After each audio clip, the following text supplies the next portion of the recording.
La Maria Josep baixa per aquest caminet que condueix al riu a Sant Antoni de Vilamajor per comprovar-ne l'estat.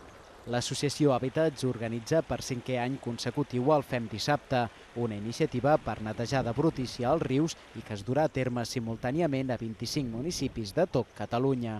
La idea és una mica de fer una crida a la ciutadania, a la gent, d'acostar-la al riu i a la vegada fer una activitat de neteja per donar-li una mica de valor al medi ambient i sensibilitzar la població en aquest aspecte i també a la vegada fer educació ambiental amb els petits. Una ràpida ullada posa de manifest la necessitat de la neteja. Pots trobar de tot, hi ha objectes molt curiosos, però el que més es troben són embolcalls de restes d'aliments i begudes, ampolles, restes de galetes, etc.